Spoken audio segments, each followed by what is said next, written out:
늘어졌습니다. 놀고 먹는 사이에 하락장이 온 것 같네요. 약간 조정장인지 하락장인지 모르겠지만 어쨌든 뭔가 상승장은 아닌 게 확실한 지금 상황이 돼버렸죠. 이따가 뭐 차트 보면 알겠지만, 자, 그래서 9월 달에 일단은 수익률 또 포트폴리오 정산부터 좀 한번 하고요. 그 다음에 잠깐만요. 그 다음에 제가 매매 전략을 좀 바꿨습니다. 매매 전략을 기존에 제가 지금 쓰고 있던 매도 매수 전략, 자금 관리 이런 거 좀 기존에 어떻게 해왔는지 잠깐 설명을 좀 하고, 왜 바꿨는지 어떻게 바꿨는지 좀 설명을 조금 해볼 생각입니다. 그리고 이번 주 주요 뉴스 조금 얘기하고요. 제가 인상 깊게 생각했던 거 좀 얘기하고, 시간이 좀 남으면 또 이제 바텀업으로 좀 더 찾고요. 아니면 뭐 이제 거기까지 하고 해보도록 하겠습니다. 일단 9월 포트폴리오 정산입니다. 9월에는 제가 봤더니 또 이제 마이너스 340 했습니다. 마이너스 340. 지난달에 마이너스 1200을 했는데 이번 달엔 마이너스 340이에요. 일단은 그리고 퍼센테이지로는 2.19% 마이너스 2.19% 했습니다. 마이너스 2.19%. 자, 그래서 보면 기초에 9월 초에 1억 5,500에서 시작했는데 기 말에 1억 5,200으로 끝났네요. 그래서 마이너스 340만원. 안 좋습니다. 이게 지금 보면은 약간 월 초에 약간 이렇게 올라가다가 또 이렇게 또 무너져 내렸습니다. 또 무너져 내렸어요. 결국에 이게 이따가 나오겠지만 코스피가 9월달에 많이 떨어졌더라고요. 코스피가 9월달에 한 4% 정도 떨어졌는데 그거보다는 조금 좋기는 한데 덜 떨어지긴 했는데 이게 좀 그렇잖아요. 이게 주식 투자를 하면서 아무리 하락장이라지만 주식 투자를 하면서 주가 수익 이게 뭐 시장이 하락장일 때 아무리 또 장사 없다고는 하지만 이게 그런 느낌인 거죠. 약간 그 뭐 장사를 한다고 하면 장사를 두 군데서 하는데 옆집이 적자가 마이너스 1,000만 원이 났어요. 근데 옆집이 마이너스 1,000만 원 적자가 났는데 나는 마이너스 500만 원 적자가 났어요, 월에. 그럼 옆집이 마이너스 1,000만 원 적자 났으니까 나는 마이너스 500만 원 적자 나도 이 정도면 괜찮겠지 하는 수준은 아닌 것 같아요. 이게 음 절대적인 물론 매일 플러스일 수는 없지만 그래도 어느 정도 이게 월별로 이게 정산하기로 했으면 이게 약간 플러스 어떻게 됐든 나는 플러스 수익률을 이제 내야지만 이게 뭔가 되지 않나 싶은데 아무튼 지금 계속 마이너스입니다. 한 거의 지금 세 달째인가요? 두 달째인가 어쨌든 마이너스입니다. 그래서 이게 지금 매일 이제 평가액이 이제 이렇게 변경이 됐었고요. 1억 6천까지 갔다가 1억 5,200. 이게 타격이 더 크죠. 이게 보면 이게 이렇게 쭉 계속 떨어지는 게 아니라 또 조금씩 올라갔다가 떨어진단 말이에요. 그래서 1억 6천에서 생각해보면 마이너스 거의 뭐 700이 떨어져 버린 거죠. 700이 떨어졌습니다. 그리고 제가 이따가 매매 전략을 제가 지금까지 써왔던 거를 조금 변경할 생각인데요. 이유는 뭐냐면 지금 이게 지금 제가 중간에 그 증권사를 한번 바꿔서 이게 월 초서부터는 이게 정확하게 이게 표기는 안 되는데 1억 4,500 정도 돼요. 일단 시작 금액이 초에. 근데 지금 보시면은 지금 이게 10월 3일까지 10월 3일까지입니다. 9월달이 아니고 10월 3일까지인데 지금 뭐 다 떨어졌죠? 지금 다 떨어져 가지고 1억 4,900 정도니까 다 떨어져 가지고 약간 수익률이 지금 뭐 거의 똔똔이에요. 지금 연초에 비해서 똔똔입니다. 그리고 이게 차트 이거를 만약에 투자 수익률을 차트라고 생각해 보면 이게 지금 약 한 5월 달에 이게 뭐죠? 헤드앤숄더 이게 찍고 이게 하락으로 떨어지고 있죠. 하락으로. 그러니까 이 말인즉슨 뭐냐면 지금 5월달서부터 해서 한 6개월이 지났는데요. 반년이 지났는데 지금 계속 마이너스 곡선이란 말이에요. 물론 여기 끝에서부터 시작해서 여기까지 따져보면 아직도 한 마이너스 한 15%? 마이너스 한 15%도 안 되긴 해요. 그래서 이게 뭐 어떻게 보면 마이너스 한 15% 정도는 언제든 뭐 약간 장기 투자하는 사람한테는 언제든 나올 수 있는 수익률이 저기 조정이긴 한데 마음에 안 든다 이거죠. 제 지금 매도 전략으로는 약간 그 가치 투자 중장기에 어울리는 투자 방식인 것 같아요. 그리고 이게 자금이 조금 더 높았을 때 어울리는 자금이 지금 제가 한 1억 5천 정도인데 한 몇십억 단위에 어울리는 투자 방식인 것 같아요. 그리고 우리는 이제 주식 투자를 하면 수익률로 얘기를 해야 되는데 수익률이 6월서부터 쭉 마이너스죠. 5월서부터. 이러면 이 제가 지금 사용하고 있는 매매 방식이 뭔가 잘못됐다. 저는 그러니까 이게 이제 사람마다 성향인데 이게 마이너스 한 조정이 한 15% 정도 이렇게 떨어졌다고 해도 이거를 그냥 뭐 나는 어차피 중장기 하기로 했으니까 이 정도는 건전한 조정이지 이렇게 생각을 하고 버틸 수도 있습니다. 버티는 사람이 오히려 더 윈할 수도 있습니다. 버티는 사람이 윈할 수도 있는데 이게 이렇게 됐다가 한 15% 정도 조정됐다가 다시 이렇게 쭉 올라갈 수도 있으니까요. 자, 그런데 일단 저는 해보니까 이게 사람마다 성향이에요. 저는 요 꼴을 못 보겠더라고요. 요 꼴을 못 보겠어가지고 약간 이 그래프가 지금 이 정도 자금 한 1억 5천 정도 자금으로는 이 정도는 좀 안 되고 이게 우상향을 이렇게 그려야 되거든요. 수익률 곡선이 조금씩이라도 이게 떨어지면 안 돼요. 지금 6개월이나 떨어지면 안 됩니다. 1억 5천 정도로 굴리는데 이 정도로 굴리면 안 된다고 생각해서 매매 전략을 한 6개월 정도 원래 올해까지는 버텨 보려 그랬는데요. 이게 아무래도 지금 벌써 이제 하락장이 이제 시작인데 하락장이 이제 만약에 조정이든 하락인지 아직 모르지만 지금 이제 하락이 이제 시작됐다고 하면 지금 전략으로는 앞으로도 한 더 깨집니다. 이게 원금 이상으로 쭉쭉쭉 깨질 거예요 아마 지금 매매 전략으로는. 자, 그래서 그렇고요. 어쨌든 지금 누적 촌손익 지금 9월 달에도 마이너스 340이긴 한데 실현 손익은 또 플러스긴 해요. 지난달에 이게 그러니까 작년에 이게 어떻게 된 거냐면 지난달에도 실현 손익이 뭐 한 거의 한 600 정도 됐었죠. 그러니까 이게 지금 뭐냐 이거 이게 지금 왜 계속 이렇게 플러스냐면 결국에 작년에 이렇게 올라갔던 거 있죠. 작년에 이렇게 올라갔던 게 지금 이렇게 떨어져 가지고 요 언저리에서 지금 익절이 다 되고 있는 겁니다.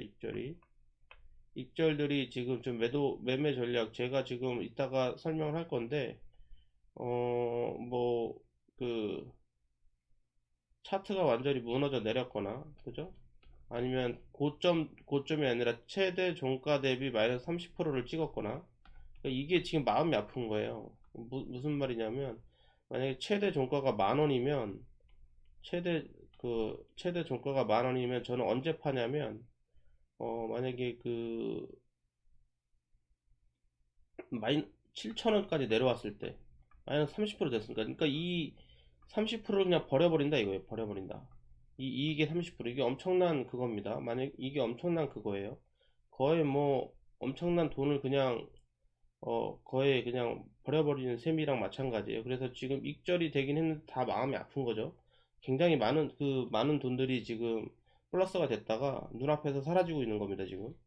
근데 이게 좋아할 게 아닙니다. 그래서 어쨌든, 마이너스 전체 총 자산 대비는 마이너스 340이지만 제가 원래 가지고 있는 돈에서는 또 플러스이긴 합니다. 익절이긴 한데 마음에 안 듭니다. 이 수익률 곡선이 계속 이렇게 쭉쭉쭉 올라갔으면 좋겠습니다. 저는 이 그래프를 한번 만들어 보고자 하는 거예요. 지금 이렇게 쭉쭉쭉 올라가는 그래프 이게 가능하냐라고 뭐 물어보신다 그러면 가능합니다. 이게 지금 제가 증권 플러스라는 앱을 사용하고 있는데 여기 보시면 고수들이 좀 있어요. 요 고수들이 뭐 보면 제가 알고 있는 고수 중 한 명이 이름 얘기해도 되는지 모르겠는데 게임스톱이라는 별명을 쓰고 계신 분이 있는데 게임 관련주만 매매하시는 분인 것 같아요. 근데 운영하는 자금이 제가 이거 다 나오는 거예요. 거기 가면 아무나 거기 구독할 수 있습니다. 한 자금이 한 40억 정도 되는 것 같아요. 근데 아직도 그래프가 우상향입니다. 쭉 우상. 40억 가지고도 계속 우상향이에요. 하락장이고 뭐 필요 없습니다. 이게 실력이죠. 이게 실력인 것 같아요. 제가 봤을 때는. 그래서 저도 그런 그래프를 만들어 보고자 매매 전략을 이따가 좀 변경하려고 하고 있습니다. 그래서 9월 달에는 결국에 코스피는 마이너스 4.1% 했고요. 저는 마이너스 2.19% 해가지고 코스피보다는 선방을 했긴 했는데 이게 절대 수익이 제가 절대 수익이 0% 이상 무조건 되는 걸 또 목표로 하나 그 세컨 목표로 가지고 있기 때문에 여전히 마음에 안 들긴 합니다. 그리고 올 한해 1월서부터 9월 수익률 보면 800만원 정도 수익이 돼가지고 아직까지 수익이고 수익률로는 5.57%고요. 코스피는 1월서부터 9월까지 3068, 2874에서 3068까지 가서 6.75%. 지금 코스피보다 지난달에 엄청나게 8월달에 코스피 제자리인데 혼자서 미친듯이 까먹어가지고 지금 코스피보다 못하고 있죠. 지금 그래서 결국에 지금 이게 지금 연 목표가 플러스 25%인데 지금 하반기 3개월 남았는데 이게 슬슬 이제 쉽지 않아지고 있습니다. 쉽지 않아지고 있어요. 쉽지 않아지고 있습니다. 지금 계속 마이너스야, 계속 마이너스. 지금 제가 가지고 있는 전략은 상승장에서는 좀 먹히는 것 같은데 약간 조정장 하락장에서는 잘 안 먹히는 것 같아요. 일단 포트폴리오는 어떻게 변경이 됐냐면 게임주가 없어졌어요. 8월달에 게임주가 있었는데 없어졌죠.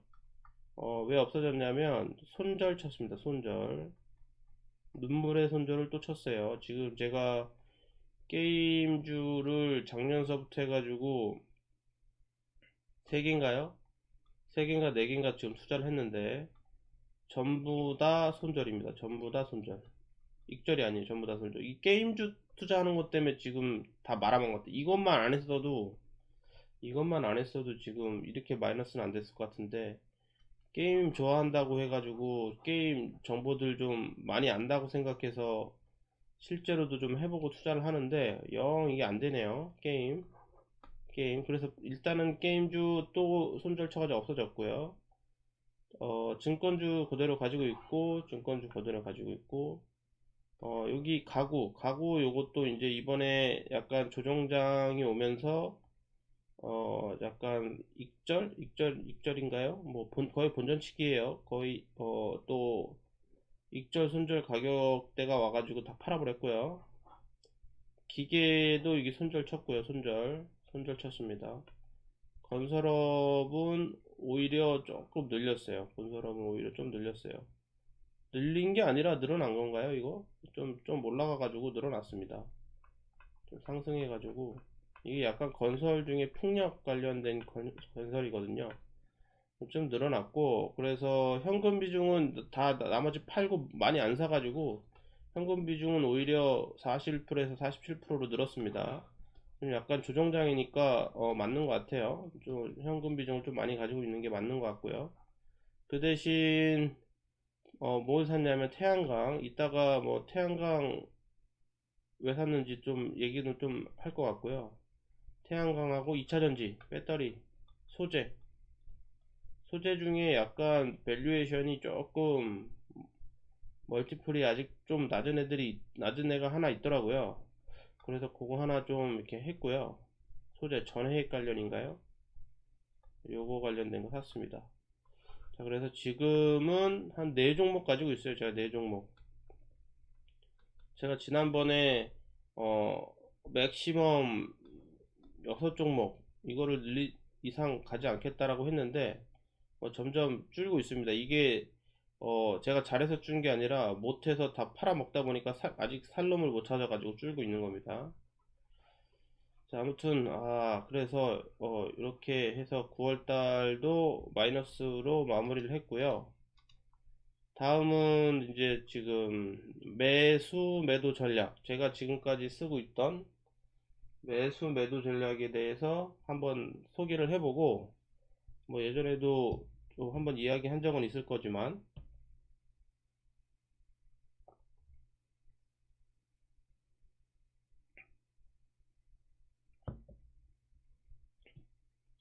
어떤 식으로 바꿨는지 또 이야기를 좀 해보도록 하겠습니다. 왜 그렇게 바꿨는지. 일단은 매수 전략입니다. 매수 전략. 일단은 이게 세 개로 나뉘어요. 이게 주식할 때 이거잖아요. 결국에 매매 전략, 그죠? 주식 뭐 공부를 좀 하신 분은 아실 거지만 매매 전략, 자금 관리 전략, 그죠? 그 다음에 심리. 이거 세 개잖아요. 심리, 그죠? 이거 세 개인데, 요 심리는 자기가 이제 좀 겪어봐야 하는 거고, 자기가 이제 이렇게 경험이 쌓여야 되는 거예요. 경험, 그죠? 자기가 이게 모의 투자로도 안 돼요. 이거는 모의 투자로도 안 됩니다.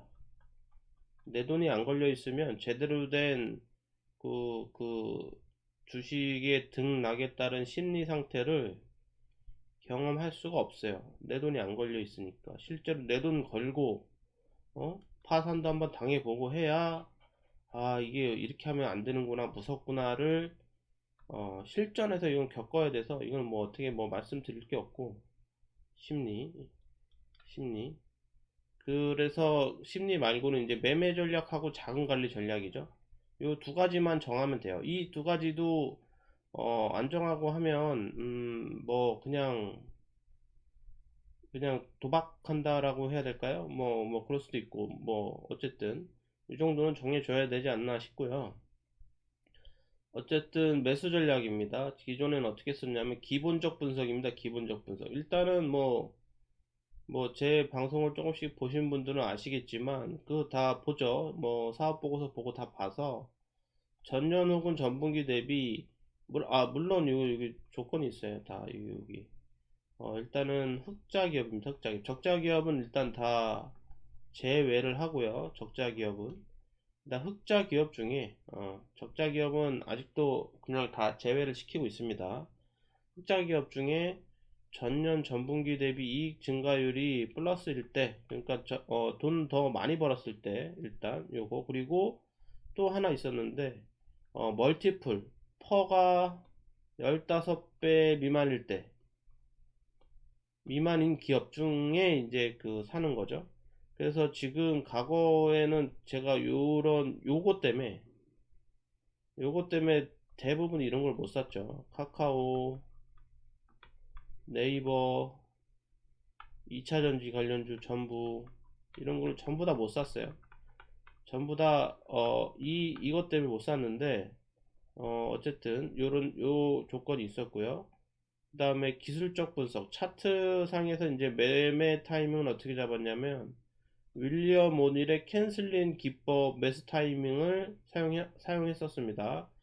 그래서 이게 이제 뭐 대충 혹시 책을 보신 분들이나 아니면 인터넷에 좀 찾아보시면 아실 건데, 이게 이제 뭐냐면 이렇게 한번 쭉 이렇게 캔슬링 이렇게 쭉 한번 이게 이제 갑자기 이게 그 불기둥이 나오는 거예요. 불기둥이 쭉 나오고, 그러면서 캔슬링 기법 이렇게 보면 여기 거래량도 터져야 됩니다.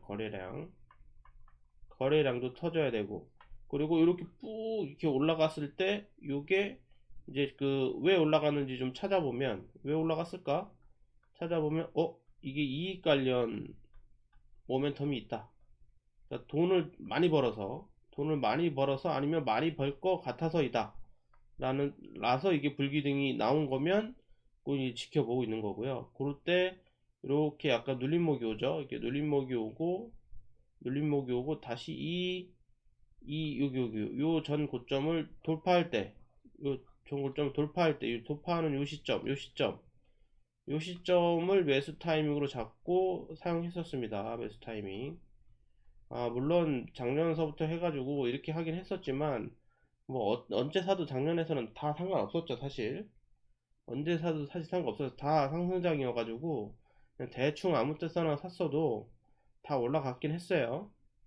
그리고 시장 분석인데 약간 이런 것도 했었죠. 약간 뭐 증권사 리포트랑 뉴스랑 좀 보면서 어떤 기업에 약간 더 뭔가 관심을 가졌냐면 공급 부족 이슈. 이게 공급 부족 이슈가 나오면 관련된 기업들이 이렇게 상승을 하더라고요. 그래서 공급 부족 이슈. 결국에 경제는 수요하고 공급에 따라서 왔다 갔다 하는 거니까 공급 부족이 나면 이제 다 이렇게 다 가격이 올라가죠.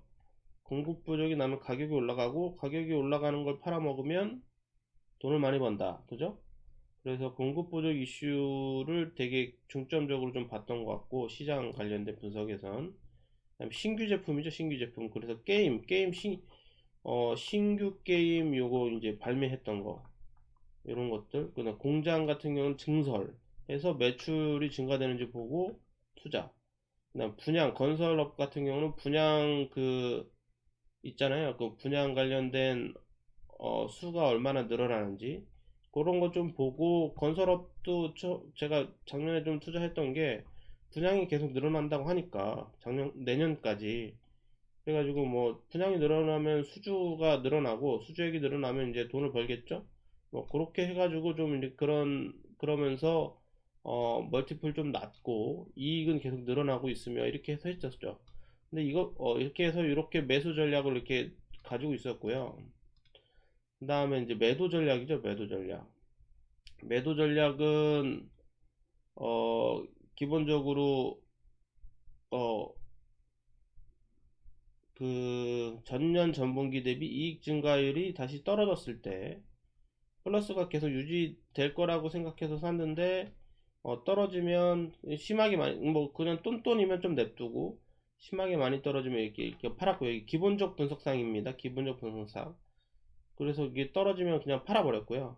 그냥 그러니까 예를 들면 전분기가 1000억 벌었는데 갑자기 뭐 700 번다? 그럼 그냥 팔아버렸습니다. 그냥.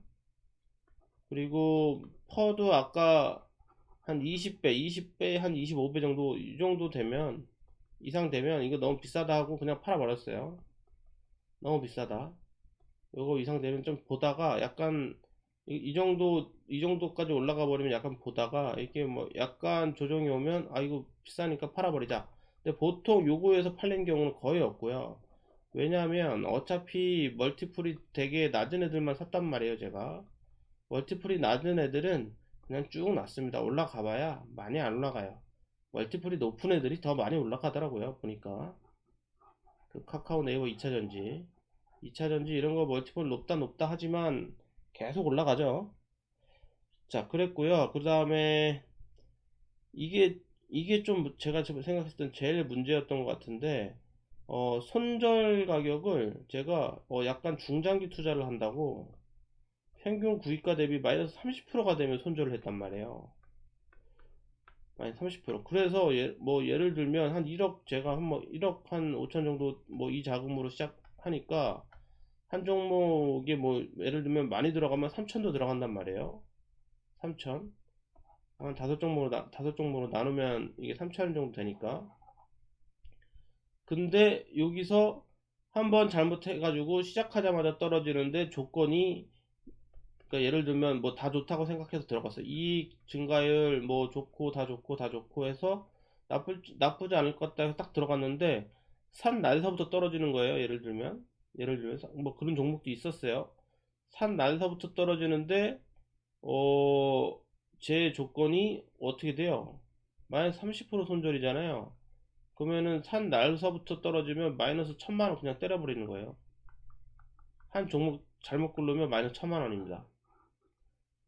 제가 1억 5천 있는데 한 번 뭔가 투자 실패했는데 마이너스 1000만원이면 어마무시하죠.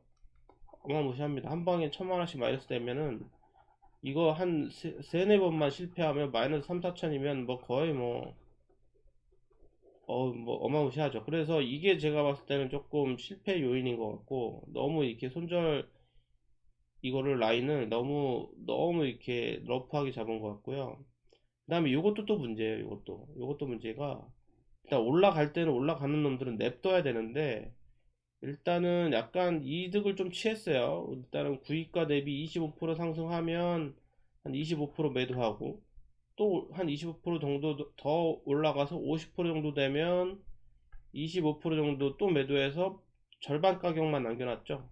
원래 한 1000만원 샀다 그러면 한 50% 올라가면 절반이 탁 사라지는 겁니다. 그래서 절반 가격만 남아 있어요. 그래서 이 다음에 올라가는 건 힘이 없죠. 올라가는 힘이 없어요. 작은 이익을 취했죠. 작은 이익을 취해버렸습니다. 이거는 하면 안 되는 행동을 제가 좀 한 것 같아요. 어쨌든 이런 것도 했고, 그 다음에 만약에 쭉 어떻게 해서 쭉 이렇게 올라가다 보면 올라갈 수도 있잖아요. 어떤 종목들은 올라가다 보면 언제 팔았냐, 이게 제가 언제 팔았냐면 딴 거 안 보고, 만약에 이런 게 그대로예요. 만약에 이익도 잘 나오고 퍼도 뭐 아직도 20배도 안 됐고, 그러면 언제 팔았냐면 최대 종가 대비 마이너스 30% 됐을 때, 그러니까 만원이면 최대 종가가 만원이었으면 7,000원 되면 팔아버렸습니다. 7,000원. 그러니까 만약에 내가 여기서 5,000원에 샀다고 해봐요. 5,000원에 5,000원에 샀다고 하면 만원이었으면 100% 수익률이잖아요. 수익률 100%인데 5,000원이에요. 그럼 25% 먹고 떨어지는 거예요. 25%.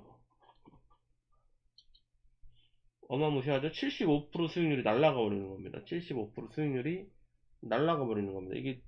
이게 처음에 이게 했을 때는, 이게 좀 이런 매도 전략을 이렇게 잡았을 때는 좀 괜찮을 줄 알았어요. 왜냐면 이게 어차피 나는 중장기 투자할 거니까, 이게 중장기 투자할 때 한 30% 정도 요 왔다 갔다 하는 거, 30% 이게 조정 한번 오면 한 20%, 15%, 한 20% 조정은 쉽게 오니까, 이거 15% 20% 오는 거에 안 흔들리려고 30% 이거를 손절가를 잡아놨단 말이에요. 이것만 잡아놨더니 생각보다 이 만원 갖다가 7,000원 되는 거 엄청 많더라고요. 이런 느낌으로 되는 거. 그러면은 이걸 지켜보고 있으면 어떤 느낌이냐면, 이게 뭐죠? 내가 이거를 계속 보고 있으면, 나 수익률 100%볼 거 아니에요. 어느 날 보니까 수익률이 100%가 넘어가 있어요. 안 팔죠? 근데 나중에 언제 팔아요? 팔고 나서 봤더니 수익률 25%네. 너무너무 아까운 거죠. 너무너무. 이런 느낌인 거고요. 그 다음에 또 파는 거는 이제 뭐 제가 생각했을 때 좀 뭔가 내가 생각했던 이런 큰 아이디어가 무너졌을 때, 이때도 좀 팝니다. 뭐 예를 들면 게임주 투자 많이 했는데 신규 게임이 나와서 이거는 내가 좀 해봤더니 괜찮을 것 같아가지고 예측을 해버린 거죠. 괜찮을 것 같아가지고 좀 사고 좀 해봤더니 한 달 좀 이게 주가는 이렇게 떨어지고 있는데 아직도 못 팔고 있죠. 아직도 이게 잘 될지 안 될지 모르는 상황에서 한 달 좀 지나서 봤더니 게임이 재미없네. 유저 수가 스팀 유저 수가 쭉쭉쭉 떨어지네. 요렇게 뭔가 내 예측대로 안 되면 팔아버리는 거죠. 공장 증설을 한다고 공장 증설을 했는데 매출이 안 느네. 팔아버려야죠.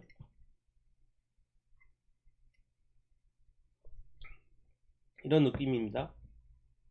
공급 부족 이슈가 나와가지고 샀더니 공급 부족 이슈가 순식간에 해결된다. 뭐 그런 게 나오면 바로 또 팔아야죠. 어쨌든 이런 전략으로 매도 전략을 가지고 있었고요. 그 다음에 우리가 또 할 때 중요한 게 자금 관리죠. 자금 관리. 일단 우리 투자의 제 1원칙이 그거죠. 워렌 버핏도 그렇고 절대로 원금을 잃지 말라잖아요. 그죠? 그래서 일단은 원금을 잃지 않으려면 분산을 조금 하는 수밖에 없어요. 분산. 그래서 제가 이거를 왜 이렇게 했냐면, 어, 최초에 이 작년 처음에 주식 투자할 때는 20종목으로 나눴습니다. 이거를 20종목으로. 이거를 약간 좀 더 해가지고 20종목. 왜 20종목으로 나눴냐면 이게 지금 현대 포트폴리오 이론이 있어요. 아, 그 이름 갑자기 생각이 안 나는데 포트폴리오 전략 뭐 이론 뭐 구글에서 치면 바로 나올 텐데요. 거기 봐보면 이제 파산 확률을 구해 놓습니다. 파산 확률. 그 파산 확률이 일단 시컨셜도 있고 이렇게 그 종목을 나누는 것도 있는데 한 20종목으로 나눠서 투자를 하면 웬만해선 파산하지 않습니다. 웬만해선 파산하지 않아요. 근데 20종목으로 나누면 내가 이 20종목을 진짜로 다 잘 고르지 않는 이상 수익률도 높지는 않을 거예요. 높지는 않을 겁니다. 이렇게. 자, 그래서 제가 이제 그 약간 요 최초에 이렇게 시작했다가 한 올해 초인가요? 올해 초서부터 해가지고 아 이게 수익률이 생각보다 얼마 안 된다. 20종목으로 나누니까 너무 내 그 집중력도 떨어지고 그래서 10종목으로 조금 분산 투자하자. 10종목 아무리 그거 해도 10종목으로 그거 하자. 그리고 전체 그 한 종목의 전체 자금의 20% 이상은 절대 투자하지 말자. 이렇게 해서 자금 관리를 했었습니다. 이렇게 해서 자금 관리를 했었고요. 이것도 또 이제 바꿀 겁니다. 자, 이런 식으로 했었는데 요게 결국에 수익률이 작년 상승장에 쭉쭉쭉쭉쭉 올라가다가 올해 5월까지 올라가다가 하락장 맞고 미친 듯이 떨어지고 있죠, 수익률이. 그래서 이제 이거를 전략을 조금 바꿨습니다. 이 전략을 바꾸게 된 지금 굉장히 큰 계기는 뭐냐면 나중에 이제 이 책 소개도 좀 이제 좀 할 건데요. 주식 투자의 지혜라는 책이 있어요. 이게 중국 사람인데 저자가 천잠팅 요 사람이 이게 그거예요. 이 사람이 그 지은 저자인데 일단은 책이 모르겠어요. 저는 어느 정도 이제 주식을 한 6, 7년 이상 하고 책도 좀 보다 보니까 저는 막 저한테는 이게 추천책이 추천 이건 완전 대박책이다. 이건 이제 대박이다. 라는 책으로 저한테는 다가왔었는데 모르겠어요. 완전 초보들이 읽기에는 약간 좀 어려울 수도 있고 와닿지 않는 얘기도 많을 수도 있을 것 같긴 한데 어쨌든 어느 정도 주식 투자를 조금 한 사람한테는 거의 뭐 대부분 대박책이지 않을까 라는 생각입니다. 어쨌든 요 책은 최근에 읽은 거고요. 최근에 읽은 거고 이거는 뭐 예전에 좀 읽었었던 책들이고 이 지금 매매 전략과 자금 관리 전략을 세운 기반들은 요 책들입니다. 요 책들. 뭐 다른 책들도 또 있을 수 있겠는데 주가 이 책들이에요. 이 책들을 기반으로 해서 지금서부터 소개할 새로운 매매 전략을 만들었어요. 이게 뭐 잘 될지 안 될지는 또 한 6개월에서 한 1년 정도 실험을 해봐야겠죠? 6개월, 1년부터. 자, 그래서 일단은 매수 전략이 약간 변경을 줬습니다. 그래서 어떻게 변경을 줬냐면, 전년, 일단 똑같은 건 이거예요. 전년 전분기 대비 이익이 증가할 때, 일단 주식이 가장 확실하게 올라가는 건 이익이 올라갈 때 주식이 올라가죠. 이게 뭐 다른 것도 있었는데, 이거는 뭐 이거 거의 확실하니까 이거를 버릴 수는 없고요. 다만 이걸 뺐습니다. 퍼 15배 미만. 이거를 뺐어요.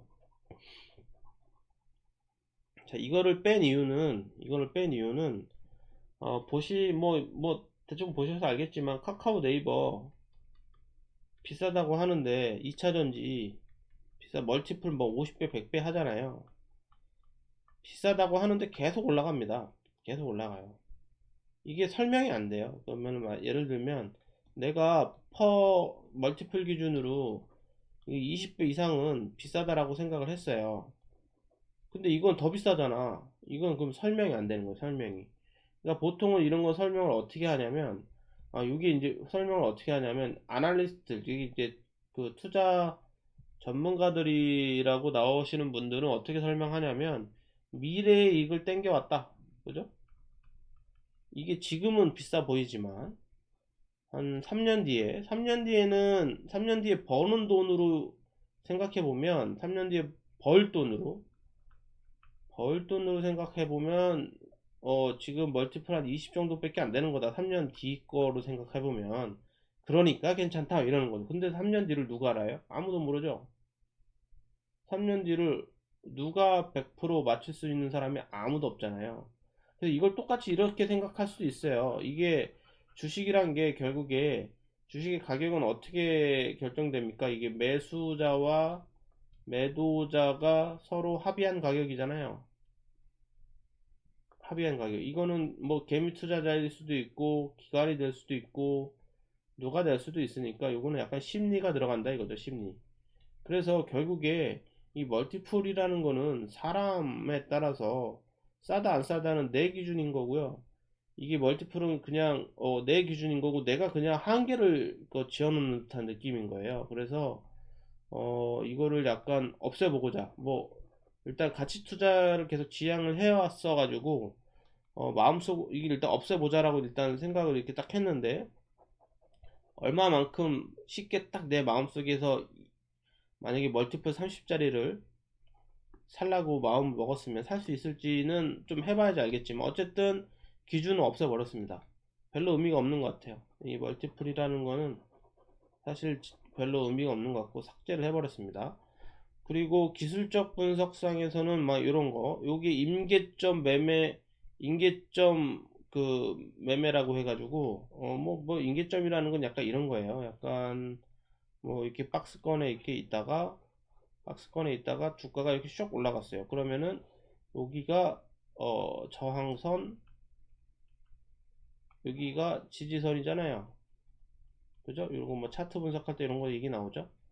그럼 요럴 때 여기 돌파했을 때 요 돌파했다라는 거는 무슨 의미냐면 나중에 이제 저기 책 소개하면서 얘기를 할 텐데 무슨 의미냐면 보통의 사람들이 생각하는 시장이 생각했던 맥스와 지금 최저점의 합의가 깨진 가격이죠. 합의가 깨졌으므로 요때 뭔가 임계점을 돌파했다. 뭐 이런 의미인 거예요. 임계점. 그래서 임계점 그래서 매매 돌파 매수 돌파했을 때 매수한다. 뭐 이런 거. 그 다음에 눌림목 요 이후에 돌파 이후에 약간 눌림목이 오죠. 사실 이게 캔슬림이랑 거의 비슷해요. 이 이후에 이렇게 됐다가 이렇게 돌파하고 이렇게 눌림목이 오죠. 요 눌림목일 때 하면 좀 더 싸게 살 수 있겠죠. 요 돌파, 이 고점에 사는 거는 좀 최악인 것 같고, 뭐 아닐 수도 있지만 계속 올라갈 것 같으면. 그다음에 역 헤드앤숄더 이게 바닥 다졌을 때 이렇게 이 차트 좀만 공부하면 다 나오죠.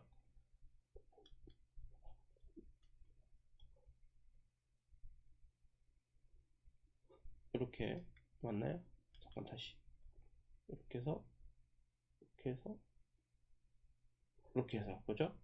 역 헤드앤숄더 돌파 여기서 매수 해서 조금 늘렸습니다. 근데 보통 이게 비슷해요. 이게 다 요게 말만 다를 뿐이 똑같습니다. 이게 돌파 매매, 눌림목 매매, 재돌파, 그죠? 재돌파, 그죠? 재돌파 매매. 이게 역 헤드앤숄더랑 뭐 비슷해 보이죠? 그죠? 어쨌든 이게 기술적으로는 약간 조금 추가했고요. 나머지는 비슷합니다. 근데 이제 또 요런 거 투자 아이디어는 요거가 계속 이렇게 붙이는 게 왜 지금 이거 기술적 분석하고 기본적 분석하고 계속 섞냐. 어차피 이거 뭐 차트만 보고 할 거면 차트만 보고 하고 이것만 보고 할 거면 이것만 보고 하지 왜 이렇게 다 섞어버리냐 이렇게 왜 얘기하냐면 결국에 확률을 높이는 거죠. 확률. 이게 확률 싸움이잖아요. 확률을 높이는 거예요. 얘만 보고 했을 때 투자 성공률이 49%라 그러면 여기에 만약에 이게 이익 증가율이다 그러면 이익 증가했을 때 차트도 이게 돌파를 했어? 그러면 두 개를 봤을 때는 투자 성공률이 약간 50%라고 하고 조금 늘어나겠죠? 아무래도 늘어난다고 생각을 해요. 근데 여기 시장까지 도와줘. 예를 들면 이게 어떤 기업이 이익도 증가하고 차트도 좋은데 시장 흐름도 좋아. 공급 부족 이슈까지 있어. 그러면 투자 확률이 51%, 52% 이렇게 막 늘어나는 거죠. 이렇게 늘어날 수 있다 이거예요. 그러면 아무래도 이 하나만 차트만 보고 했을 때보다는 뭔가 투자 성공률이 좀 높아지지 않을까라고 해서 다 보는 겁니다. 조금이라도 지금 더 돈을 벌기 위한 지금 뭐 투쟁인 거예요. 그리고 여기가 좀 많이 바뀌었는데 이제 매도 전략은 많이 바뀌었습니다. 일단은 매도는 일단 한번 사고 났으면 기본적 분석은 보지 않습니다. 일단 샀으면 이걸 보지 않고, 이유는 뭐냐면 기술적 분석에서 손절 가격을 약간 타이트하게 잡았습니다. 평균 구입가 대비 마이너스 10%면 무조건 손절한다. 무조건 손절로 바꿨습니다. 무조건 손절. 그래서 이제 이게 중요해졌습니다. 제가 이제 뭐가 중요해졌냐면 매수 타이밍이 굉장히 중요해졌어요. 그러니까 이게 매수 타이밍이 굉장히 중요해진 게 마이너스 10%잖아요. 예를 들어서 내가 이렇게 해서 샀어요. 이게 돌파했을 때 산다고 쳐봐요. 그러면은 여기가 10,000원이고 여기가 내가 만약에 11,000원에 샀다 그러면 무조건 10%면 손절이잖아요. 그러면 여기 언저리까지 떨어지면 그냥 손절입니다. 그냥 손절. 뭐 밑도 끝도 없어요. 그냥 손절입니다. 밑도 끝도 없이 그냥 손절 칠 거예요, 이제. 그러면 이제 매수 타이밍이 굉장히 중요한 게, 최대한 이게 조금 좀 신경을 더 쓰고 있다가 이게 여기 위에까지는 올라올 수 있을 거 아니에요. 아무래도 돌파를 했으면 이 정도까지 눌림목을 올 수 있을 거잖아요. 그래도 여기 밑에까지 떨어지면 안 될 것 같다. 그죠? 여기 밑에까지 떨어지면 뭔가 이상하다. 그죠? 그래서 한 요 정도에서 내가 그러면 이 돌파를 아무리 했어도 요 손절 가격하고 여기까지가 10% 이내로 되게끔 매수 타이밍을 잘 잡아야 됩니다. 더. 그러니까 매수 타이밍을 칼같이 잡아야 돼요. 칼같이. 그래야지만 이 전략이 성공할 수 있습니다. 그러니까 예전에는 조금 뭐 매수 타이밍도 제가 대충 뭐 그냥 사면 되지 뭐라고 생각하고 적당히 샀단 말이에요. 근데 이제 매수 타이밍이 굉장히 중요해졌어요. 매수 타이밍을 너무 잘못 잡으면 마이너스 10% 그냥 때려 버립니다. 그리고 이제 요거를 또 이게 또 바꿨습니다. 예전에는 최대 종가 대비로 했는데 이제 최대 고가 대비로 마이너스 20% 하락 시 70% 혹은 전량 매도하고요. 그 다음에 최대 고가 대비 30% 하락 시 전량 매도 해버립니다. 그리고 혹은 뭐 차트상에서 임계점 돌파가 됐을 때, 예를 들면 이런 거죠. 이렇게 올라가다가 다시 여기 떨어지는 요 지점, 돌파가 돼버리면 이거 매도 바로 다 쳐버리고요. 그 다음 헤드앤숄더, 여기 있죠. 헤드앤숄더 이렇게 해서 헤드앤숄더 하면 여기서 내려올 때 여기서 매도 쳐버리고요. 이렇게 차트상으로 매도를 쳐서 최대한 이익금을 좀 더 지켜보자라는 전략으로 바꿔보겠습니다. 이게 하락장에서 좀 더 맞을 것 같고요. 하락장에서 손절폭을 좀 더 작게 잡는 거. 상승장에서는 기존 전략처럼 올라가는 거 쭉 다 먹으려고 마이너스 30% 정도의 이게 조정은 버텨보자라고 손절폭을 굉장히 넓게 잡았잖아요. 그랬더니 뭐 괜찮았던 것 같아요. 그냥 뭐 천천히 올라가던 거 계속 다 먹었으니까.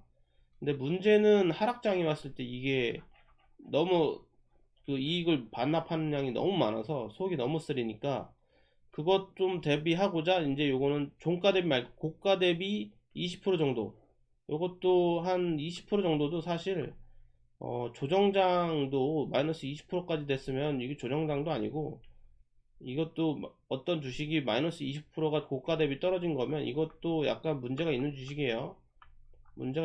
약간 이익이 증가하면서 주식이 정상적으로 상승하는 주식이란 게 뭐냐면, 이런 그래프를 타는, 정상적으로 상승하는 이 추세를 타는 주식은 여기 대비 여기가 마이너스 15%가 안 됩니다. 보통 안 된다고 하더라고요. 보통 마이너스 20%까지 갔다라는 건 뭔가 문제가 있는 거나 하락 추세를 다시 변경했다라는 얘기로 봐도 돼요. 이게 마이너스 15% 이상 조정은 사실 이게 뭔가 문제가 있는 겁니다. 그래서 이렇게 정상적인 것만 먹어도 충분하다 이거죠. 그런 전략으로 바꿨다 이겁니다. 그리고 일단 한번 샀으면 파는 건 기술적 분석에 의해서 전략에 의해서만 팝니다. 시장 분석이 뭐가 다 잘못됐든 이게 지금 이게 뭐 산 이후에 퍼가 100이 됐든 200이 됐든 300이 됐든 일단 안 팔아요. 산 다음에 공급적 이슈가 해소가 됐든 뭐가 됐든 안 팝니다. 왜냐? 내가 모르던 게 있을 수도 있고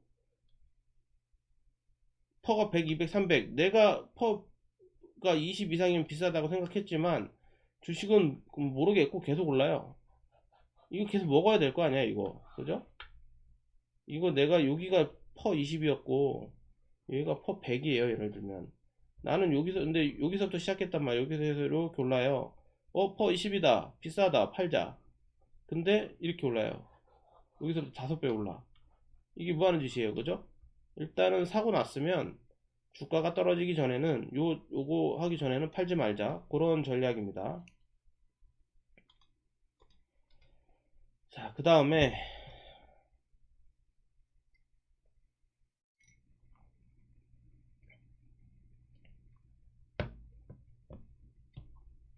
요 자금 관리도 굉장히 중요한데 한번 투자의 전체 자산에 대해서 상승장일 때는 2%, 하락장일 때는 1%의 제한을 두자. 요거를 자금 관리를 좀 더 추가를 했습니다. 그래서 이게 무슨 말이냐면 그러니까 예를 들면 내 돈이 1억이 있어요. 1억이 있으면 무슨 일이 있던 간에 한번 내가 어떤 종목이 마음에 들어서 투자를 했으면 만약에 하락장이랑 손쉽게 하락장이 뭐 하락장 지금 하락장이니까 하락장 예를 들어볼게요. 예를 들면 어 지금 현재 자금 1억인데 한번 투자를 했을 때 내가 있는 돈은 무조건 내 전체 자금의 1% 이내여야지 된다는 거예요. 자, 이게 왜 이렇게 나왔냐면 이게 파산 확률 계산기라고 있어요. 파산 확률 계산기라고 있는데 이게 약간 이제 인터넷에 치면 나와요. 인터넷 치면 나오는데 예를 들어서 내가 이 승률이라는 건 내가 주식을 어떤 종목을 투자했을 때 돈을 벌 확률과 잃을 확률을 대충 계산한 거죠. 반반일 수도 있겠지만 뭐 주식 투자하면서 반반이면 좀 너무 억울하잖아요. 내가 아무리 못했어도 이길 확률이 1%는 높다라고 그냥 대충 제가 이렇게 하는 겁니다.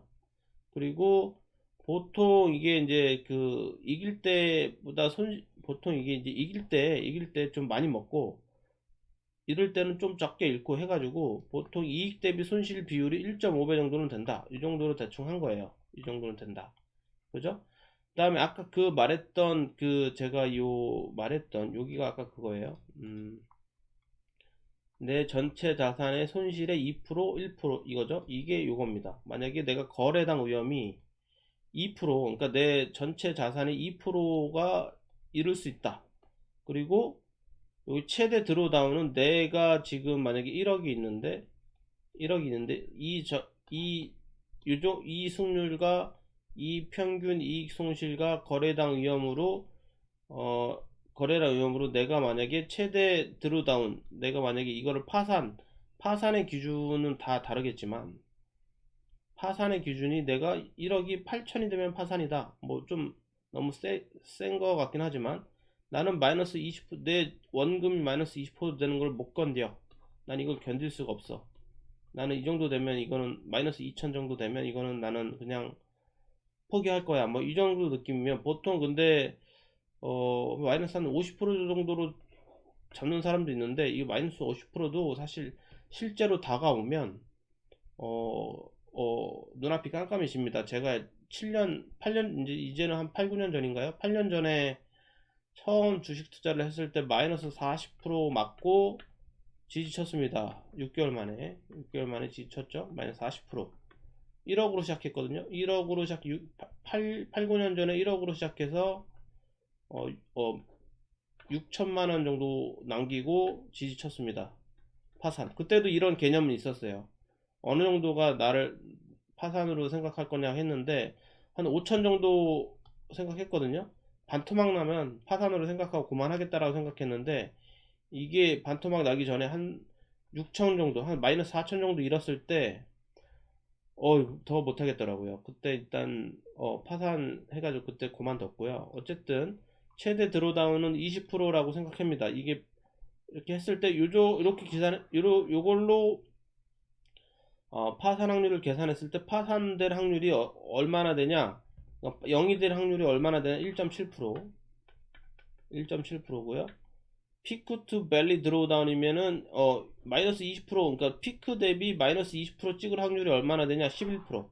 이 정도 됩니다. 그러니까 이게 좀 높죠? 11%가 12%가 이게 1.7%가 작은 게 아니에요. 이거 될 수도 있어요.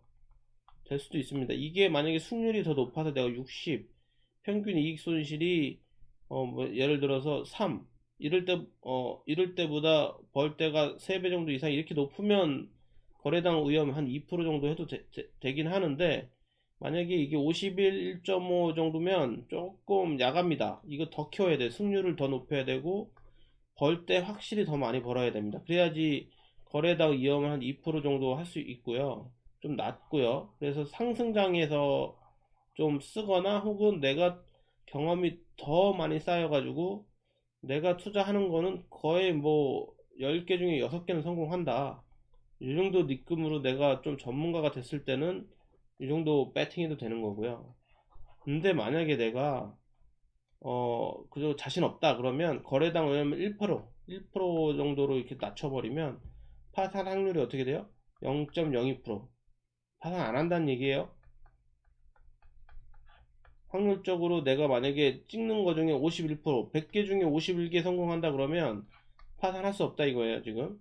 그리고 피크 투 드로다운은 마이너스 20%면 거래당을 1%로 하면 거의 마이너스 20% 당할 일도 없다 이거예요. 이 당할 일이 없다, 이런 의미입니다. 그래서 요 파산 확률 계산기를 기준으로 요걸 잡은 겁니다. 제가 아무래도 공부를 좀 하긴 했는데 이게 51%보다 높지 않을까요? 이거 높아야 되는데.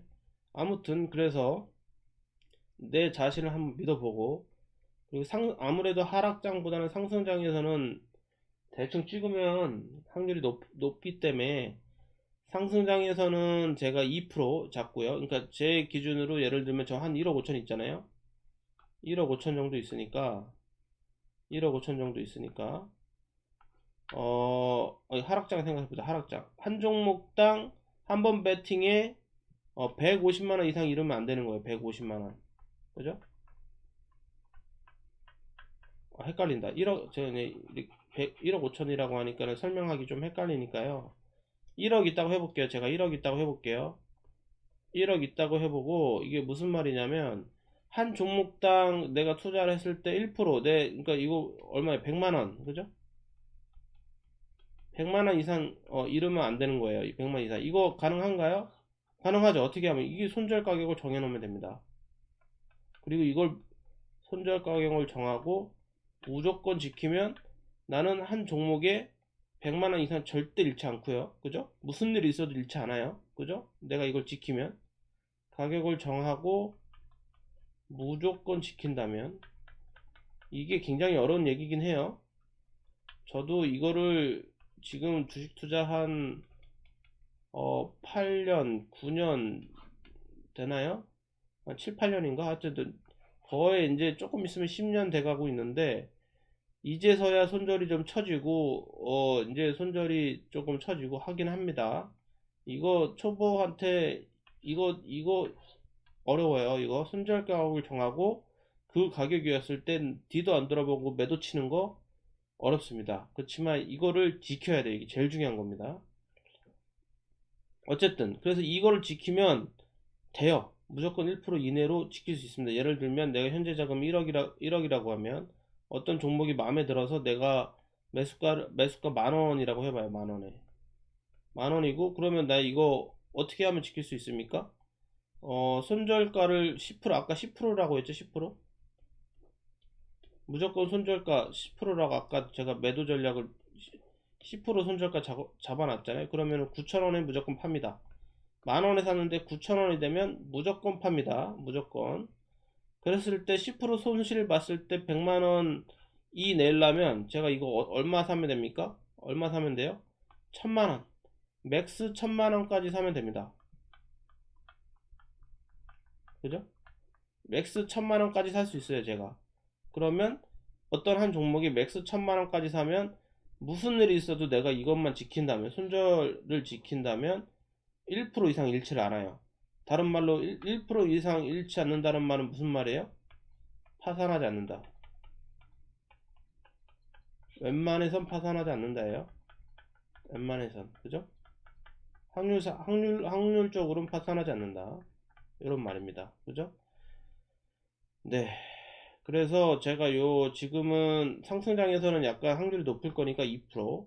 그리고 제가 약간 좀 투자를 한 6개월, 이 전략을 한 6개월에서 한 1년 정도 해보고, 만약 수익 곡선이 플러스가 되면 뭐 하락장에서도 뭐 좀 더 배팅을 좀 더 해본다거나 뭐 그럴 수는 있겠죠. 일단 좀 도전을 좀 해봐야 될 것 같습니다. 그리고 상승장에서는 2% 2천만원까지 투자 가능. 2천만원까지, 그러니까 한방 투자에 1억이라면 200만원까지 있는 거. 그러니까 이게 지금 이게 잘 골라야 돼요. 지금 이렇게 해놓으면 무슨 말이냐면, 지금은 한번 내가 1억 가지고 투자한다 그랬는데 한번 잃으면 얼마 잃을지도 모르잖아요. 만약에 손절 가격도 안 정해놓으면 얼마 잃을지도 모르잖아요. 만약에 1000만원 다 투자했는데 1000만원 다 잃을 수도 있는 거잖아. 너무 그거 하잖아요. 배가 아프잖아요. 1000만원 다 잃어버리면. 근데 지금은 딱 정해져 있죠. 1억인데 한 번 투자에 100만원, 맥스 100만원. 그러면 뭐예요? 주식 투자 한 번 할 때 배팅, 카지노에서 배팅 100만원 한 거랑 똑같은 거죠? 배팅 100만원.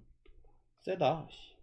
1억으로 투자하면 한 번에 배팅 100만원이고, 2억으로 투자하면 한 번에 배팅 200만원이네. 이렇게 생각하니까 더 신중하게 골라야겠네. 실패하면 200만원 날아가는 거잖아. 그냥 바로. 다음, 마이너스 10% 정도는 다음날 될 수도 있습니다. 코스닥 종목 같은 경우는 잘못 사면 그냥 다음날 그냥 마이너스 10% 하고 그냥 마이너스 200 하고 탕 때려버려서 끝날 수도 있어요.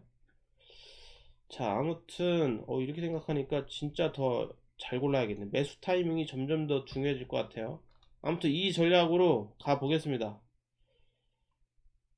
자, 요거까지 해가지고 9월 정산하고 포트폴리오 얘기했고요. 매매 전략 얘기했고.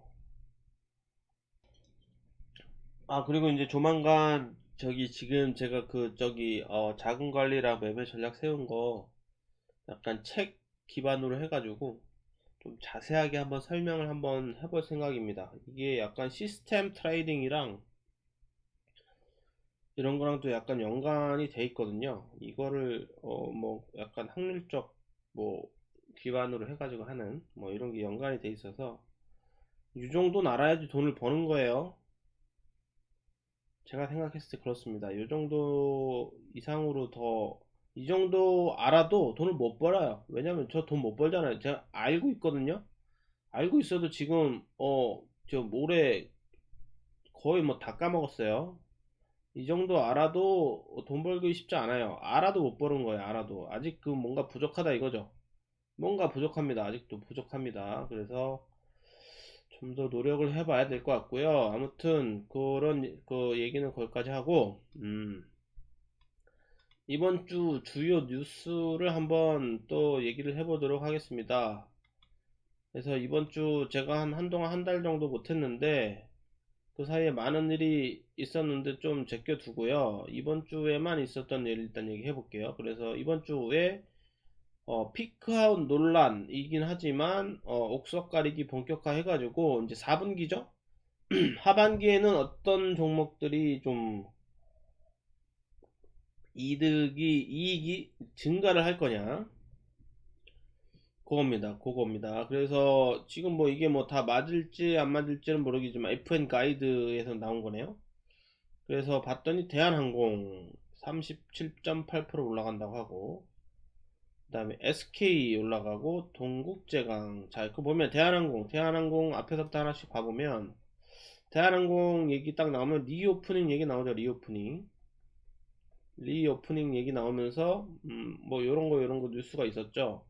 먹는 여기 보면 먹는 코로나 치료제 첫 출시 임박 이렇게 있죠. 그죠? 지금 백신이 한국 같은 경우가 이제 저 미국 접종률도 넘어갔죠. 미국은 약간 그 접종을 반대하는 사람들도 있다고 하고 그래가지고 접종률이 쉽게 안 오르는데 한국은 뭐 죄다 맞나 봐요. 저도 엊그제 맞았습니다. 저도 엊그제 맞아가지고 모더나 맞았습니다. 모더나 맞았는데 어쨌든 한국 같은 경우는 올 말 되면 거의 뭐 2차까지 한 해가지고 한 80%될 것 같아요. 제 생각 뭐 그냥 쭉쭉 다 맞으니까 뭐 어쨌든 한 80% 정도 되고 국가에서도 정부에서도 한 11월 달 넘어가면 이제 의드 코로나 한다고 하죠. 그러면 당연히 그 의드 코로나 관련된 주식들이 올라갈 겁니다. 그죠? 대한항공만 나왔는데 뭐 이런저런 어 증권사 리포트나 보면 뭐 여기 카지노 있고요. 그죠? 카지노. 그 다음에 뭐 또 있죠? 백화점인가요? 백화점. 그 다음에 또 뭐가 있죠? 대한항공, 카지노, 백화점, 뭐 이제 뭐 하나투어 뭐 이런 거 다 있겠죠? 이런 거. 요런 게 하반기에 지켜볼 종목이다. 뭐 이렇게 생각하면 큰 매크로 관점으로서는 뭐 크게 문제될 것 같지는 않고요. 영화, 쇼박스 이런 거 같은 경우는 근데 저기 오징어 게임 때문에 이미 좀 올라가지고 좀 모르겠네요. 하여튼 영화 관련주 영화 그 다음에 또 뭐 있나요? 그 엔터 리오프닝 하면서 이제 공연하죠. 공연. 여기도 있네요. YG 하이브 이런 거 신경 쓰면 될 것 같고요. 이런 거 이제 큰 그림 그리기에는 나쁘지 않을 것 같고요. 여기도 보면 오프라인 공연이 돌아왔다. 엔터주 일제히 한호 막 이렇게 해서 나왔어요. 그래서 여기 봐보면 방탄소년단이 이제 공연한대요. 하이브가. 오, 돈 또 엄청나게 또 벌어들이겠네요. 그리고 YG는 블랙핑크죠. YG 블랙핑크. BTS랑 블랙핑크. 요 두 개가 제일 유명하죠. 뭐 나머지는 저도 사실 잘 모르고 두 명이 제일 유명하고 여기 봤더니 저스틴 비버 요 가수 되게 유명한 가수 같은데 저스틴 비버의 공연 티켓 가격이 109달러래요. 근데 BTS는 두 배 215달러. 돈 많이 벌겠는데요. 어쨌든 요 엔터 이렇게 관련 리오프닝 관련 주식 좀 봐야 될 것 같고요. 하반기에. 그 다음에 여기 보면 SK 같은 경우는 뭘까요? 여기 수소 친환경 그죠? 친환경 이건 뭐 하도 얘기가 많이 나와가지고 친환경 요거 관련된 거는 뭐 당연히 봐야 될 것 같고요. 그리고 봐보면 친환경 수소 관련된 거는 뭐 또 찾아보면 되는데 뭐 이런 거 있죠. 이거 지난주에 나왔던 기사 중에는 롯데 이제 그 수소랑 관련된 게 직접적인 관련된 뭐 두산 퓨엘셀 뭐 이런 것들 있잖아요. 수소랑 직접적으로 관련된 애들은 이미 많이 올라가 있는 상태죠. 그런 상태에서 이제 뭐 이런 이제 약간 관련 있는 애들이 막 이제 좀 얘기 나오면서 올라가고 있어요. 뭐냐면 롯데 정밀화학이 사상 최고가다 이런데 얘네가 뭐 하는 거냐? 암모니아를 만들어요. 암모니아를 1등이래. 암모니아 1등인데 암모니아가 수소랑 뭔 관련이냐? 이게 NH3가 암모니아인가 그럴 거예요. 암모니아. 이게 H3가 있잖아. 그래서 이게 상온에서 액체 상태입니다. 액체. 암모니아가. 그래서 이게 운반할 때 좋다 이거죠. 기체를 우리가 운반하려면 어렵잖아요. 저기 수소를 직접적으로 운반하려면 탄소 나노 튜브를 써가지고 이 안에 엄청난 그 기체를 담아야 되는데 이 압력도 이렇게 세고 해야 하니까 이 통도 잘 만들어야 되고 이 통 만드는 기술도 어렵고 한데 이거를 암모니아로 액체로 물로 담아가면 쉽다. 그렇게 해가지고 이것도 언제 올라간다 해서 관련 뭐 친환경 관련 주식이 쭉쭉쭉 올라갑니다. 이거 말고도 음 친환경은 뭐 풍력, 태양광 요새 쭉쭉 다 올라가죠 지금. 뭐 이런 거는 뭐 아직도 죽지 않은 테마니까 뭐 계속 지켜보면 될 것 같고요. 그 다음에 동국제강, 철강이 지금 계속 이익이 증가된다고 나오고 있어. 전국제강, 그다음에 현대제철, 여기 포스코, 여기 다 나오고 있죠. 철강이 아직, 이게 왜 철강이냐면 철강이 중국이 감산을 때리고 있는데, 철강 생산 이따가도 나올 거지만 중국이 철강 생산 감산을 때리고 계속 때리고 있는데, 환경도 생각하면서 철강, 이게 환경오염 많이 되죠. 환경오염 많이 되고 전력을 많이 먹습니다. 철강 생산하는데 중국에서 이거 다 때리고 있죠. 환경오염 하면서 전력 생산하지 마라.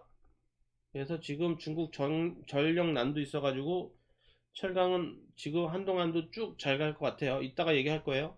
그리고 LG이노텍 애플 13인가요?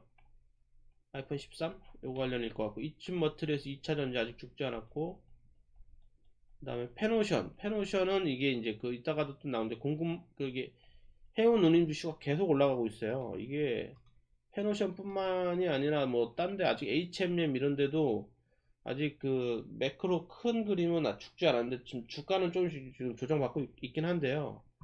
지금 강군제 불프 앞두고 전 세계 물류 비상 이게 아직도 안 풀렸어요. 머스크 쇼핑 데모 공급망이 지금 아직도 죽어나가고 있죠. 그래서 이게 봐보면 여기 이제 이게 지금 여기 이게 어 차이나 이게 샹하이 이게 영국 여기가 발틱 운임 지수예요. 어쨌든 운임 지수인데 지금 한 뭐야 이게 작년 이게 말서부터 해가지고 계속 올라갑니다. 계속 이게 아직 꺾이지 않았죠. 쭉 장창 올라가는 겁니다. 지금 쭉 장창 올라가니까 이 정도 느낌이면 아직도 좀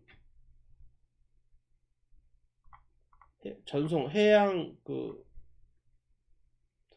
전송 그 HMM이나 요런 회사들 아직 페노션 요런 거 아직 죽지 않았을 것 같은데 어쨌든 하반기 그렇습니다. 그래서 하반기에 어떤 종목을 사야 되느냐, 물론 좀 이렇게만 보면 그 스토리는 써지긴 하는데 차트를 보면 지금 다 조정받고 있는 애들이 대부분이에요.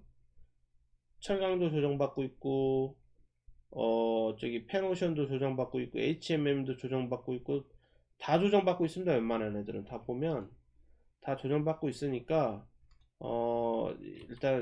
일단 뭐 스토리만 좋다고 딱 살 수 있는 건 아닌 것 같고요. YG 플러스? YG 플러스가 아니죠. YG. 얘는 좀 괜찮네요. YG는 뭐 최고점이네, 최고점. YG는 좀 괜찮은 것 같고, 뭐 포스코 있는데도 아마 조정받고 있을 겁니다. 그죠? 조정받고 있고요.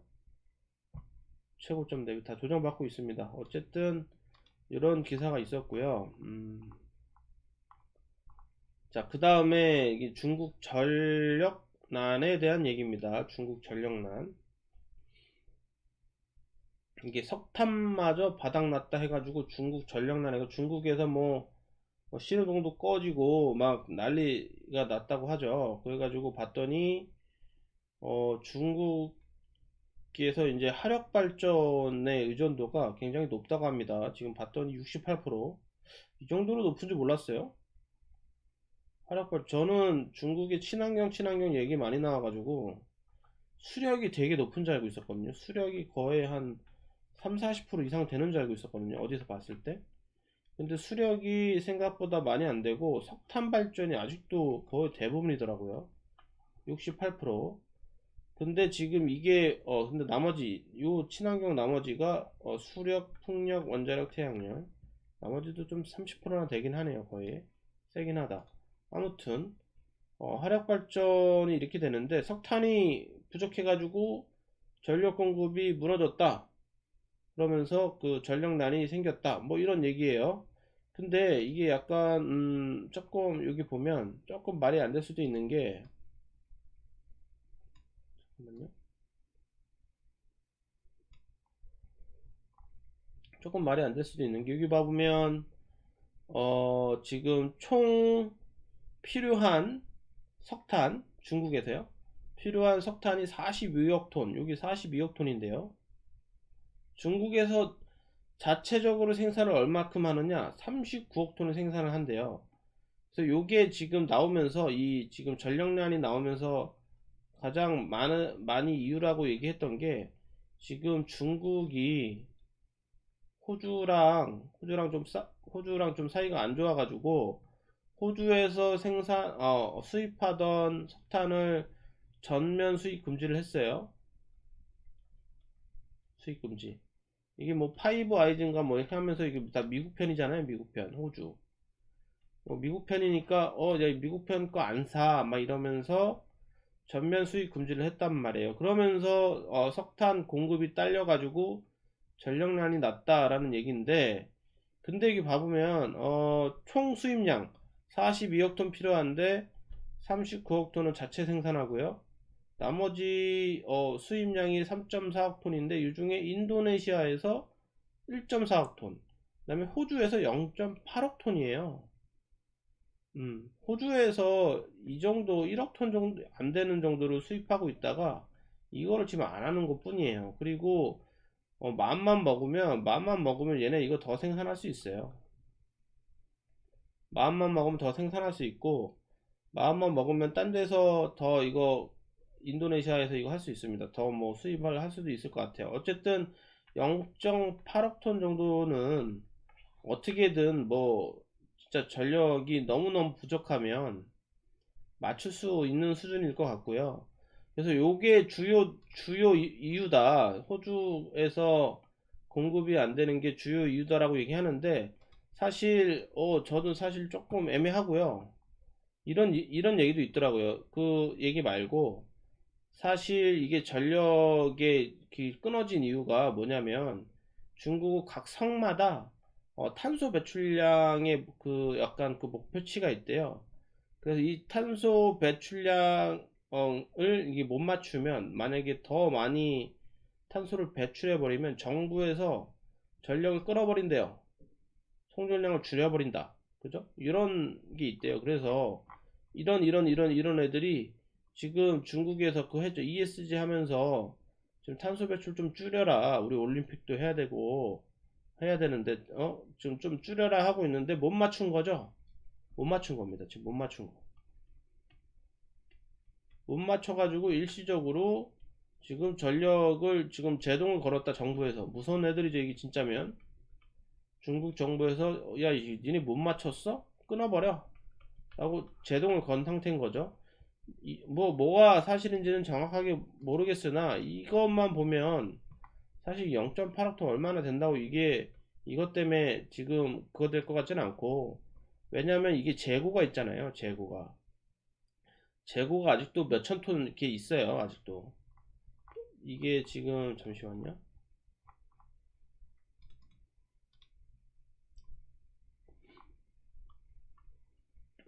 여기 재고가 나왔는지 모르겠네. 여기 있죠. 중국의 발전용 석탄 재고량이 여기 보면 2021년도잖아요. 재고량이 좀 적긴 한데 1,500만 톤이 있습니다. 1,500만 톤. 그죠? 재고가 있는데도 전기가 끊긴 거예요. 이게 재고가 0톤이 아니란 말이죠. 재고가 있는데도 전기가 끊겼다라는 거는 아까 이 말이 더 신빙성이 있어 보여요. 이 말이. 그죠? 이게 탄소 배출량을 못 맞춰가지고 중국 정부에서 제한을 걸어가지고 전기가 끊겼다. 이게 더 맞는 말인 것 같고, 그 제한된 전기 안에서 막 공장 돌리고 뭐 돌리고 하니까 공장 이런 데서 전기 다 빼가니까 막 신호등 전기 끊기고 막 이런 사태가 발생한다 이거죠. 그래서 중국이 이런 걸 진짜로 강력하게 제한을 걸어버리면 ESG 해야겠죠. 그러면 이게 수혜주가 뭐가 될 거냐? 수혜주가 뭐가 될 거냐? 뭐 이렇게 생각을 해보면 이미 또 생각해 놓은 리포터들이 좀 있긴 하더라고요. 일단은 수혜주 말고 좀 나쁜 거, 좀 이제 이게 전력난이 되면서 우리나라한테 좀 안 좋은 게 뭐가 있냐라는 기사들은 요거 있어요. IT는 좀 안 좋을 것 같다. IT 자동차. 왜냐면 이게 이제 중국의 공장인 데들은 다 안 좋겠죠. 중국에 공장이 있는 데는 다 안 좋은데, 뭐 테슬라랑 애플 이런 게 중국에 공장이 있겠죠. 그죠? 테슬라, 애플의 공장이 안 돌아가면 뭐가 안 좋아요? 반도체 안 좋겠죠. 반도체 안 좋을 거예요. 그죠? 이럴 것 같고, 그다음에 중국에 공장이 있는데 뭐 포스코 이런 거, 포스코나 SK 하이닉스나 중국에 공장이 있죠. 안 돌면 악재겠죠. 안 돌면 악재일 거야. 악재. 그리고 예전에 그 오스틴, 미국의 오스틴이었나요? 오스틴 거기 반도체, 삼성전자 반도체 그쪽도 약간 전기 부족, 그 허리케인인가? 뭐 와가지고 전기 부족해가지고 삼성전자도 공장 셧다운 했잖아요. 그 전기 조금 부족하면 다 셧다운입니다. 여기도 SK 하이닉스랑 이런 것도 다 셧다운이 될 수도 있어요. 뭐 그럼 다 악재죠, 악재. 그러면은 호재는 뭐냐? 호재가 될 만한 게 뭐가 있냐? 좀 생각을 해보면 리포트 나온 것 중에는 신한금융투자에서 이런 게 나왔더라고. 하학 섹터는 이게 약간 긍정적이냐 안 긍정적이냐 이렇게 얘기가 나왔을 때 중국에서 공장이 못 돌아가면 석유화학 생산량이 감소하고 그러면 석유화학 제품의 공급이 감소될 거므로 나쁘진 않을 거다. PVC 가성소다 강세 예상 하나솔루션 수혜 뭐 이렇게 적어놨고요. 뭐 크게 뭐 그럴지 안 그럴지 모르겠지만 뭐 나쁘진 않을 것 같아요.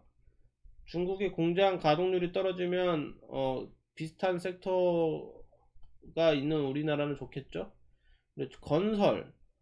건설은 중국 시멘트 철강 생산 규제로 중국 시멘트 철근 가격이 급등한다. 이거는 저는 뭐 그 다음에 일부 수출 물량이 있는 시멘트 업체를 제한 대부분의 국내 건설 업체들 미친 영향 크지 않을 전망. 뭐 동의합니다. 별로 뭐 크지 않을 것 같고 운송은 이게 뭐라고 적어놨냐면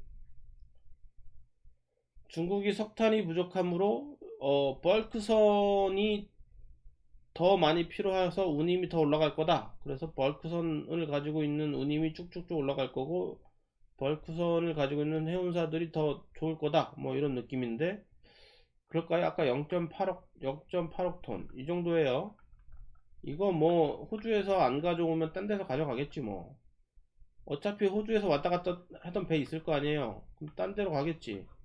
그럼 뭐 별로일 것 같고 조선은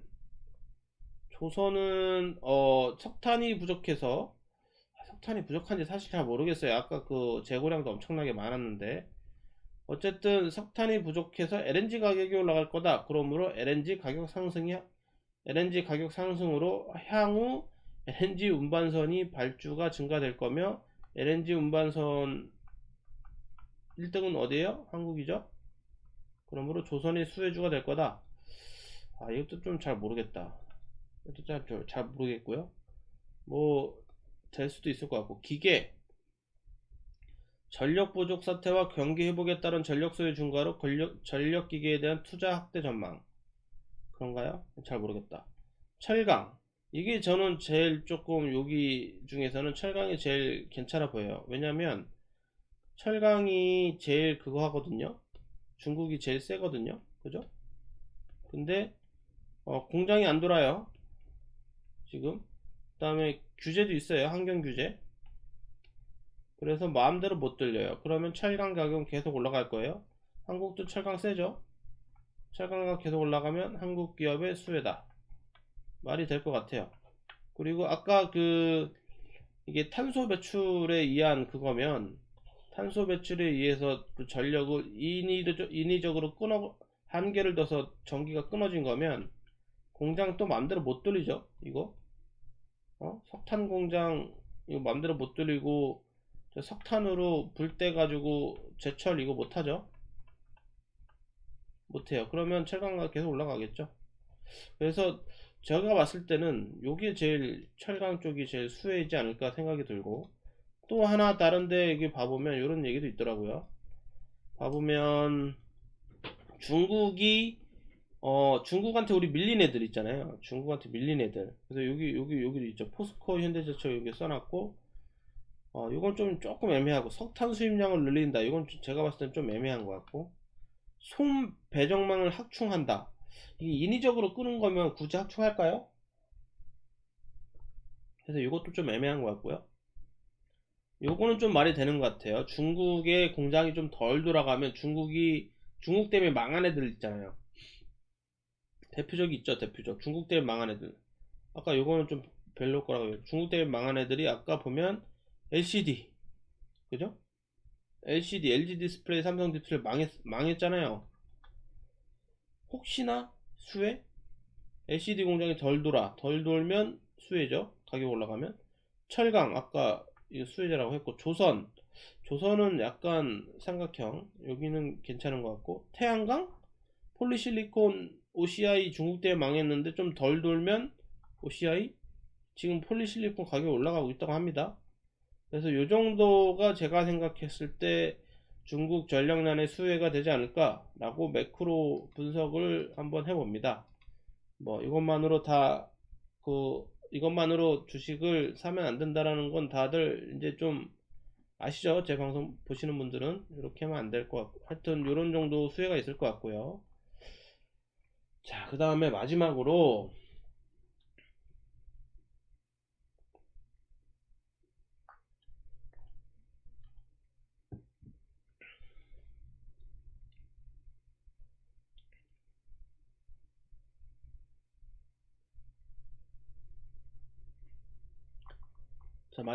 지금 스태그플레이션인가요? 지금 경제는 안 좋은데 물가는 계속 올라가는. 근데 지금 물가가 왜 이렇게 계속 올라가냐면, 뭐가 올라가냐면 원자재 가격들이 지금 계속 올라가고 있다고 하잖아요. 원자재, 그죠? 유가도 지금 쭉쭉쭉 올라가서 75달러. 아까 석탄도 엄청 올라가고요. 뭐 다 올라갑니다. 지금 식량도 올라가고. 요 밑에 보면 우리 지금 현재 지금 에너지 사이클이 어떻게 되냐면, 에너지 석탄에서 석유로, 석유에서 지금 LNG로, 그죠? LNG 지금 천연가스 시대죠. 여기서 다음 에너지가 이제 뭐가 될 거냐, 이제 뭐 수소가요? 완전 친환경으로 가려는, 이제 요건 아직 조금 멀었고요. 이제 갈랑말랑 하고 있는 거고, 지금 요거 시대죠. 요거 지금 석유 시대는 살짝 이제 여기랑 여기인데, 지금 LNG 여기서 여기로 이제 쭉 다 넘어오고 있는 시대고, 여기는 이제 약간 미래 기술인 것 같고, 미래 기술 이 정도 느낌을 생각하면 될 것 같아요. 근데 다 올라가고 있습니다. 지금 천연가스도 지금 가격이 지금 쭉쭉쭉 올라가서 전고점도 돌파해가지고 이미 지금 날아가고 있고요. 다 올라가고 있습니다. 이런 상황이니까 지금 원자재를 가격들을 수입을 해가지고 만드는 기업들은 지금 약간 다 애로사항이 많죠. 애로사항이 많습니다. 그래서 제가 지금 이거는 왜 얘기하냐면, 도대체 이게 왜 이렇게 됐나 좀 생각을 해보면, 이게 다 그건 것 같아요. 일단은 지금 여기랑 엮인 것 같아요. 여기 뭐가 엮였냐면, 아까 여기 있었는데, 잠시만요.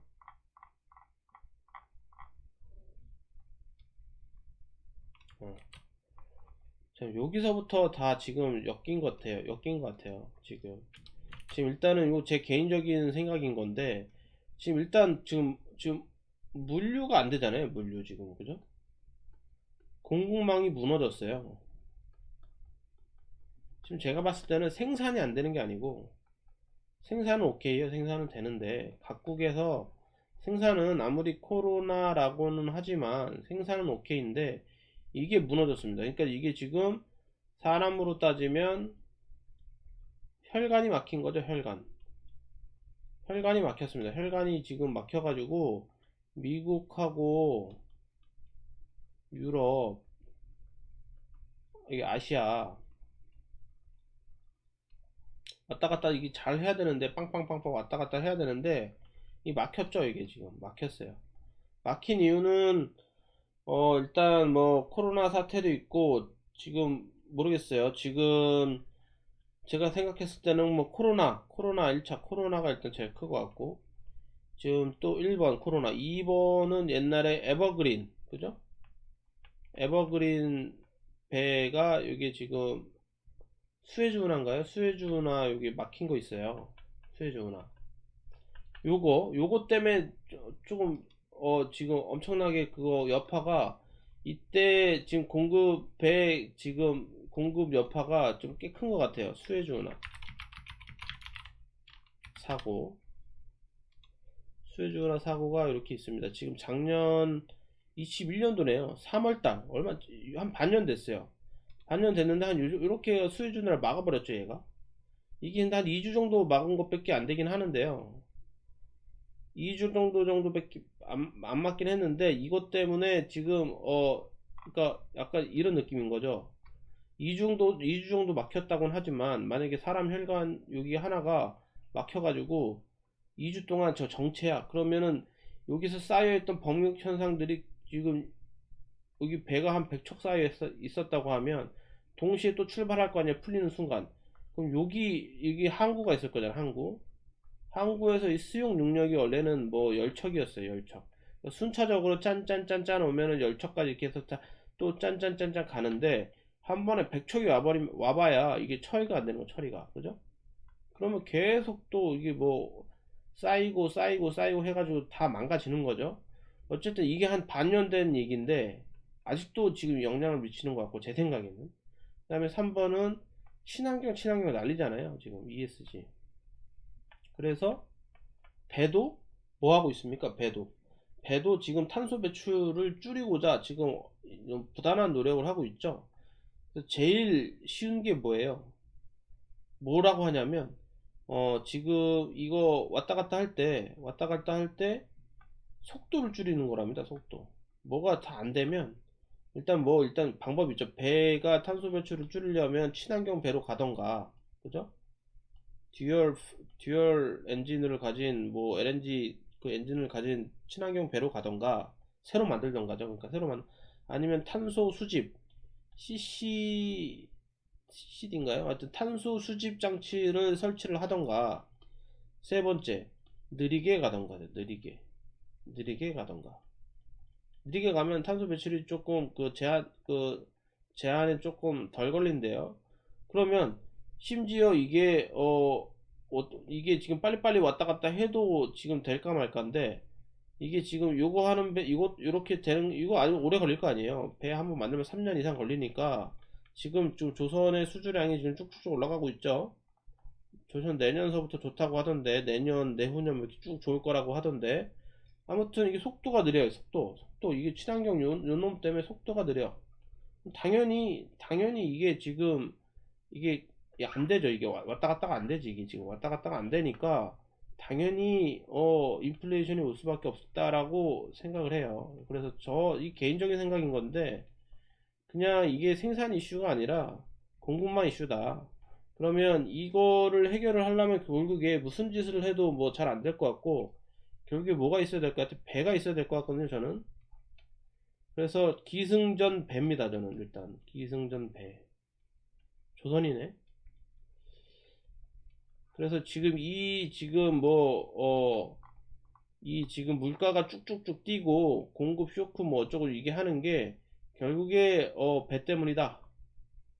결국에 배 때문이다. 라는 개인적인 생각입니다. 그래서 그 초장기로 보면 한 몇 년을 보면 조선이 좀 괜찮을 것 같긴 한데요. 지금 당장은 조금 애매하긴 합니다. 지금은 당장은 좀 애매하고요.